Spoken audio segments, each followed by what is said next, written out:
Hello and welcome to News Now on TV360. I am Aneta Philip. The Nigerian government is questioning a new report published by Amnesty International accusing the Nigerian military of human rights abuse.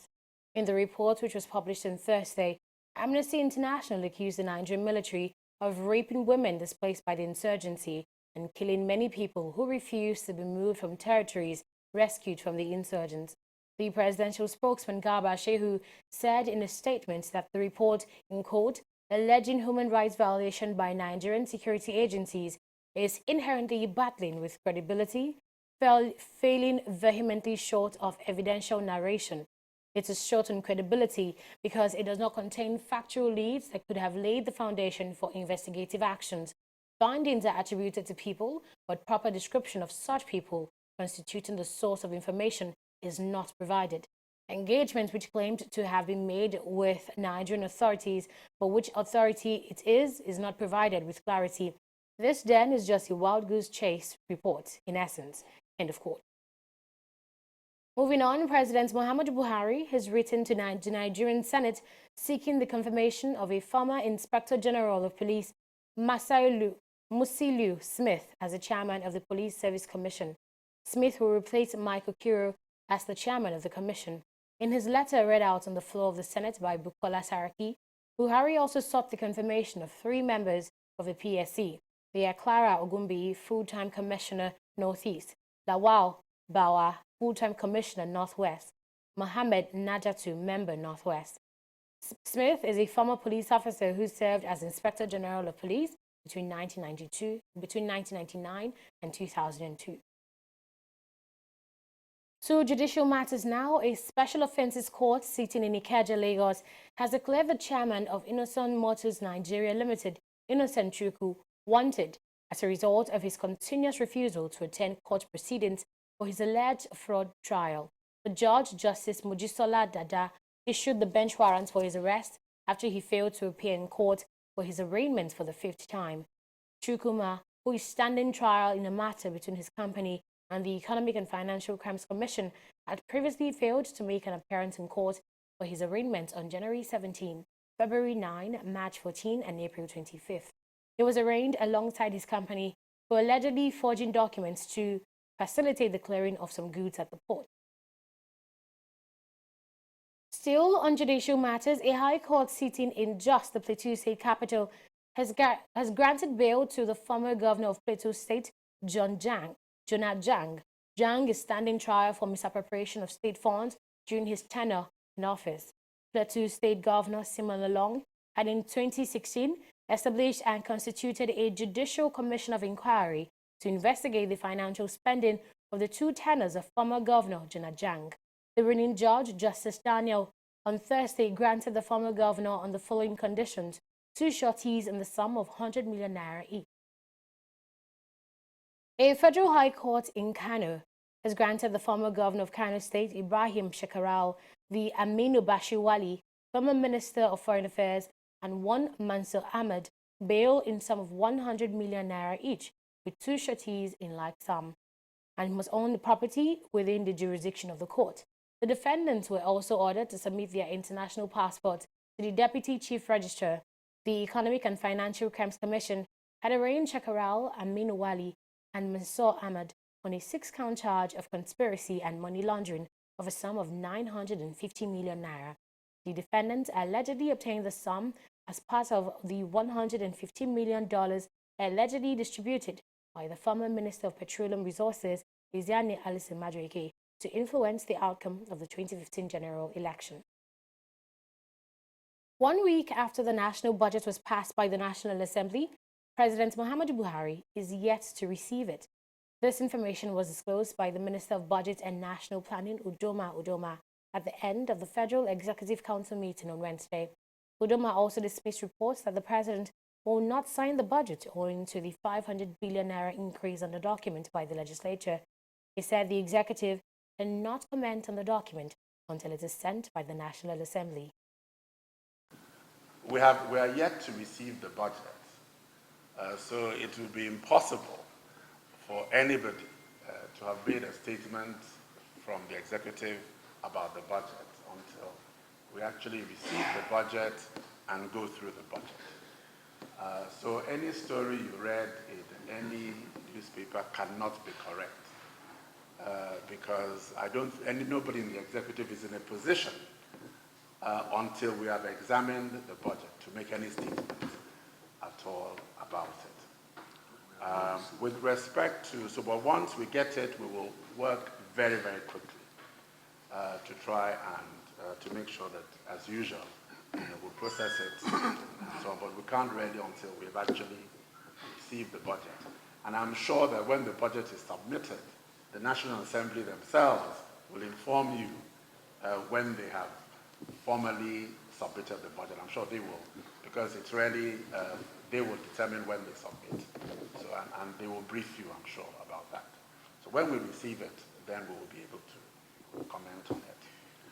With respect to spending, the spending, it takes time to ramp up anyway.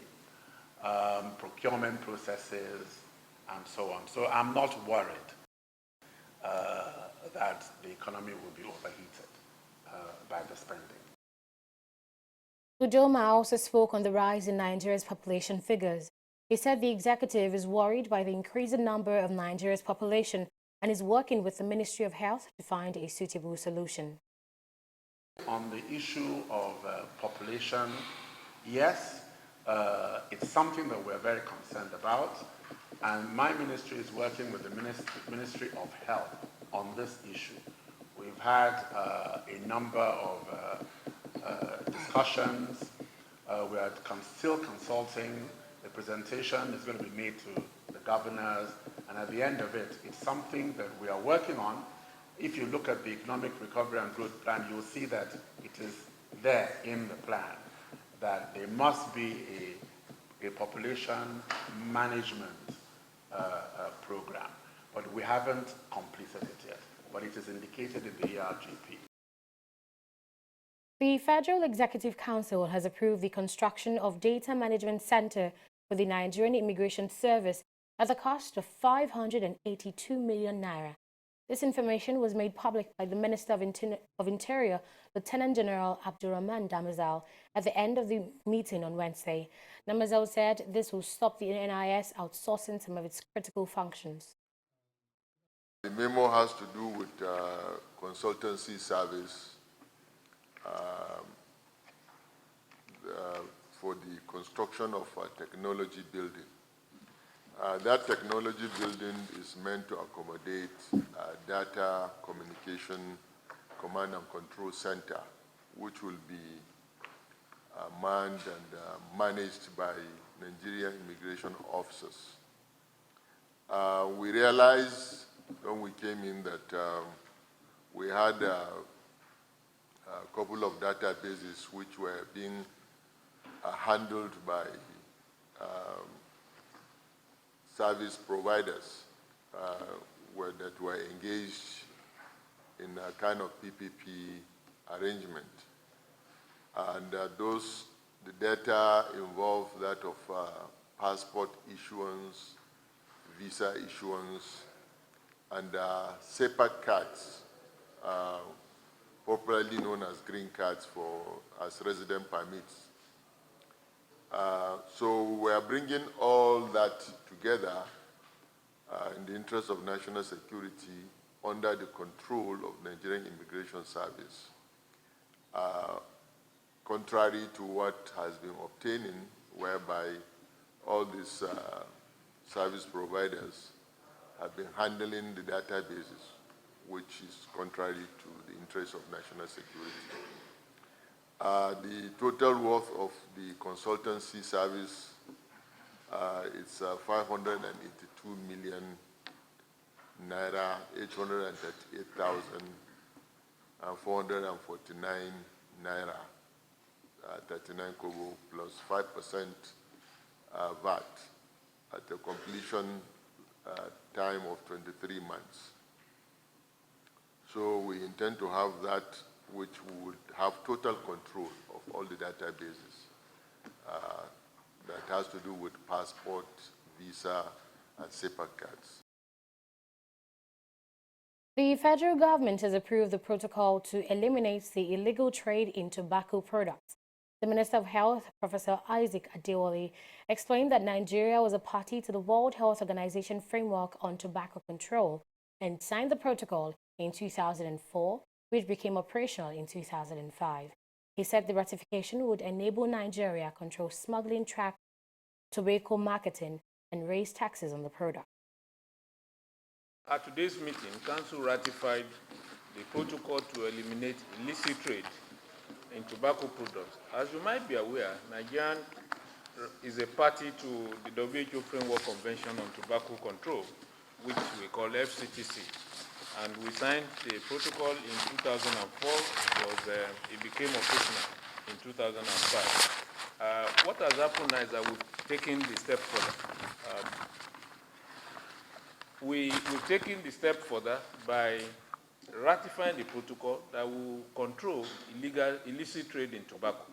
The beauty of this is that we now have in place, once it is ratified and signed, we'll now be able to control smuggling, we'll be able to track tobacco marketing, and we'll be able to raise taxes and minimize the adverse effect of tobacco directly and indirectly on our population. It's an important step forward. So far, 34 countries have ratified the protocol. So with Nigeria now joining the list, that will be 35. And we expect that by 2nd July 2018, 40 countries will have ratified, and then it will be deposited globally. You're still watching News Now. We'll return in a moment.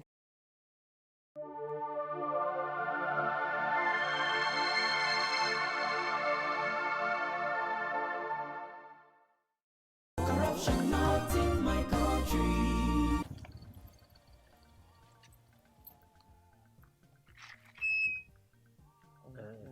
Now, yeah. Yes, Oga. Okay. Where I go come find 300 naira change? I better try look for change now. Don't they do business? Hey, Timmy. I did, bro. I be. I beg, give me 200 naira. Make I take sort out this guy. If let's say no get change. Take it, give us. I said 200. Give her 100 naira. Yeah. Okay, I agree to pay 200 naira. How much you think they carry people from that place we carry on the chair? Oga. No, they touch me. Now 100 naira. He agreed to pay. Because that was what you said was the fair. Why you not go pay you? Why you they extort your customer? You see this corruption what would they hear for news? They see for people everywhere. Now be this so. This is corruption, not in our country. Corruption not in my country. Stop corruption now.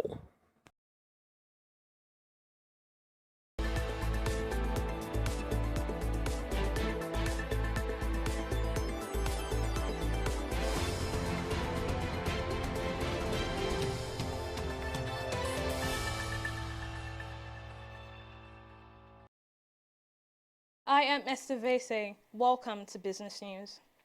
The Parliament of the Economic Community of West African States has been debating on ways to implement a single currency regime. The region body on Wednesday held a workshop in Nigeria's capital city, Abuja, to consider a new strategy that will allow the member states share a single currency. It's another session of top diplomats in the Parliament of the Economic Community of West African States, ECOWAS. This session is a special workshop arranged to suggest ways to implement a planned single currency regime. The authority of the heads of state and government of the member states of ECOWAS has already set up a monetary cooperation program to ensure a single currency is established by 2020. The President of the Parliament, Mustafa Sise, explains that this session is to debate on the benefits of single currency. The theme of the workshop that we have today, namely challenges and prospects on the single currency of ECOWAS, aims at providing explanations on the efforts made on a single currency in our space within a concept that, of course, marked by this, the fragility of the West African economy and concentration of a priority on security and terrorism. The authority of heads of states and government of ECOWAS has put in place a presidential task force for the establishment of a single currency by the year 2020. Other speakers then highlight the benefits of operating a single currency regime to the West African Sub-Union. In addition, a single monetary policy run by an independent central bank in the region is expected to promote price stability. By unifying monetary and coordinating fiscal policies, the sub-region would experience fewer distortions, thereby promoting economic growth and stable macroeconomic performance. Operating a monetary union will give the sub-region a stronger, unified voice in their external relationships. In this arrangement, member countries will discuss issues of mutual interest as a bloc rather than as on individual basis. Mr. Chairman, to overcome the foregoing challenges, permit me to proffer the following. The ECOWAS member states must build more resilient economies. 2, improve infrastructure with cross-border interconnectivity. 3, enhance productive capacities by attracting increased investments into strategic sectors of their economies. 4, adopt measures to fast-track ratification and implementation of the ECOWAS trade and trade-related protocols. And 5, remove trade barriers and import prohibition lists in some countries. For a stable monetary union, the big economies in the sub-region should be seen driving the process in terms of satisfying the convergence criteria before the 2020 launch date. Most important of all stakeholders, including honorable lawmakers, should buy into the project to ensure that we all sail through the daunting challenges identified in order to grant the citizens of ECOWAS a single currency to facilitate trade and boost economic development within the region. The single currency program has suffered major setbacks with 4 successive postponements in 2003, 2005, 2009, and 2015. Experts have previously advised that the regional body must first focus on infrastructure development before planning to implement a single currency. The Minister of Budget and National Planning, Udoma, has revealed that the executive is pleased with the current state of the economy. A report released by the Bureau of Statistics showed the economy still grew by 1.95% year-on-year in the first quarter of 2018. Inflation has slowed to 12.4%. Now, Udoma says the federal government is delighted with the figure and is expecting more growth in the next quarter. The GDP numbers for the first quarter of 2018. As you all know, it showed a GDP growth rate of 1.95%, with both the oil as well as the non-oil sectors continuing to grow. Council was most encouraged by these results, particularly because the first quarter is usually the weakest quarter. So the first quarter is the weakest, so you expect other quarters to do much better. We therefore believe that with this first quarter at 1.95%, that we are on track to achieve the 3.5% GDP growth rate, which is our target for this year. Particularly, we believe that once the infrastructure spending in the 2018 budget starts to kick in the whole economy will receive a further boost as more jobs will be created, consumer spending will increase, thereby improving the performance of the services sector. And apart from the GDP numbers, Council is also very happy to see the positive trends in all other major economic indices, including inflation, which has been trending down, and as capital importation, which has been going up, as well as our FX, foreign currency reserves, which have been going up, which are, you will recall that our foreign currency reserves In 2016, were about 23 billion US dollars. Now they are about 47 billion US dollars. The council also approved 5.19 billion naira for rehabilitation of roads in Osun and Ekiti states. The Minister of Information, Lai Mohammed, disclosed this on behalf of the Minister of Power, Works and Housing, Babatunde Fashola. The 34-kilometer road project is from Ila Orongun Oke Lale Ekon Road in Osun State up to Ekiti State. It is due for completion in 15 months. They prepared a memo for the award of contract for the rehabilitation of Ila Orongun, Oke Ilale Ekon Road in Osun State to Ekiti State for a sum of 5,195,176,185 naira 50 kobo. The contract is to link the two border states. It is a 34-kilometer length road. It had been embarked upon earlier on by the Osun State government, but after 3 kilometers, they gave up. They couldn't, fund it, and so the federal government has taken over that road. Originally, it's always been a federal road in any event, and I think the completion period, I think it's 18 months. I'm not sure of the completion period. 15 months completion period. Thank you very much. Still on decisions taken at the Federal Executive Council meeting, the Minister of Transportation, Rotimi Amechi, said the Council approved the purchase of equipment for cargo clearance at the port and 64-ton capacity mobile crane. He also announced the approval of 280 million naira for international advisors for railway projects in the country, including the Port Harcourt to Maiduguri, Abuja to Itakpe, Kano to Maradu, and the seaport in Boni. The local Jamata River Port Complex, we're trying to construct the river. The river port is under construction and nearing completion, so we're just buying the equipment for cargo clearance.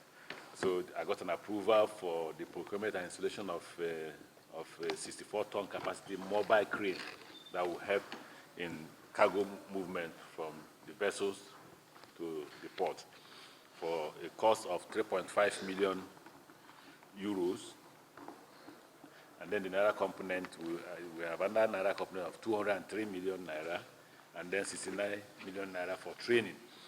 All came together to 1.6 billion Naira as the cost for the equipment. And then also an approval for a transactional advisor to advise us on the following railway projects. Port Harcourt, Maiduguri. I've consistently stated the state capitals that this train will run across will be Port Harcourt to Aba, Aba to Owerri to Umuahia to Enugu, Awka, and Abakaliki, proceeding to Makurdi, Lafia, Jos to Bauchi, Bauchi to Gombe,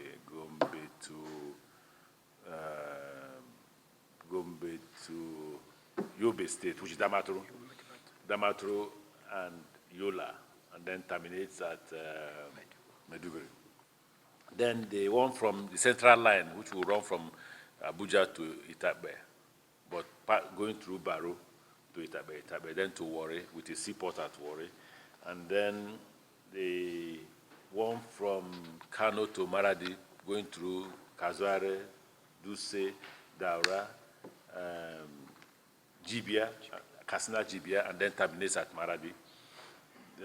And then with the seaport in Boni, these financial advisors are to advise us on the financial model and all that when we start our negotiation with the companies or the contractors. The equities market seems to be going further down as the market records its fourth day in the negative territory.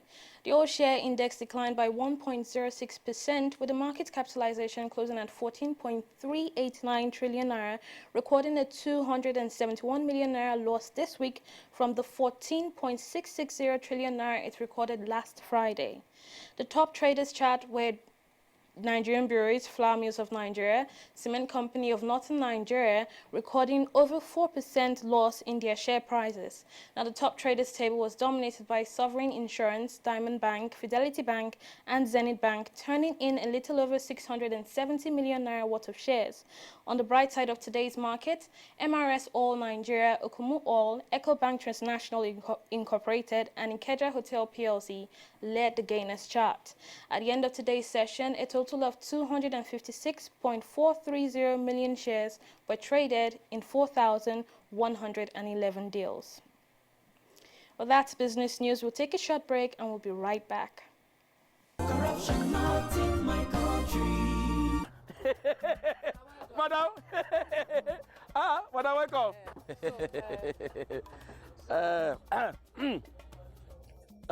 Okay, madam, no worry. When you deliver the balance, we'll give you the goods. No problem, no problem. All right, so now well done. Thank you. Hey, Oga, I still say she don't bring money. Maybe we'll use this one for him now. She wants mahogany, not white wood. Oga, our work now to join wood together, deliver whatever to customer. Put the remaining profit for pocket.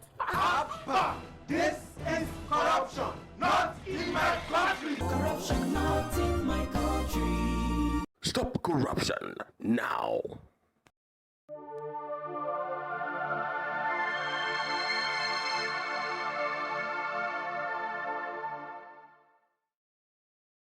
On to foreign matters now. President Donald Trump has cancelled a planned summit with North Korean leader Kim Jong-un, which was scheduled to hold on June 12th in Singapore. Trump said he made the decision based on the tremendous anger and open hostility in a recent North Korean statement. The U.S. president added that it would be inappropriate to hold the summit as scheduled in Singapore. In a letter to the North Korean leader, he said he was very much looking forward to meeting him someday. Algeria has concluded plans to expel 105 Malians for being members of the Ansar-Eddin militant group. Meanwhile, the United Nations has urged Algeria to stop rounding up and expelling sub-Saharan migrants. However, Algeria has rejected the criticism, saying it was facing a massive influx of illegal migrants on its southern borders with Somalia and Niger. On January 24, 2013, a faction calling itself the Islamic Movement for the Azawad split from Ansar-Eddin. In March 2013, it was designated as a foreign terrorist organization by the U.S. Department of State and similarly classed as a terrorist organization by the United Nations Security Council. Leicester City midfielder Wilfred Ndidi has recovered from a constrained injury and will soon join Nigeria's World Cup training, an official said on Thursday. Ndidi has been training in his own in the southern city of Uyo, where the squad has a training camp since the World Cup camp opened officially on Tuesday. Super Eagles spokesman Tony Ibitoye said Ndidi's recovery has been ahead of schedule and he will soon join the squad's full training. Barcelona legend Andres Iniesta said he dismissed offers from elsewhere to join Vissel Kobe because they showed that they had trust and confidence in him. The 34-year-old completed his move to the Japanese top-flight side after leaving Barca, where he spent 22 years. Iniesta, who scored the winning goal in the 2010 World Cup final against Netherlands, has been selected for Spain's squad for next month's tournament in Russia. Arsenal striker Pierre-Emerick Aubameyang has hailed new head coach Unai Emery, adding that the club had stagnated under Arsene Wenger. The 46-year-old Emery was appointed on Wednesday with Chief Executive Ivan Gizadis promising that all the resources of the club will be made available to the former Paris Saint-Germain boss. After 22 years of stability and continuity in North London, the managerial baton at Emirates Stadium has changed hands this summer. Thanks for watching News Now on TV360. I am Annetta Felix. Do follow us on all social media platforms at TV360 Nigeria.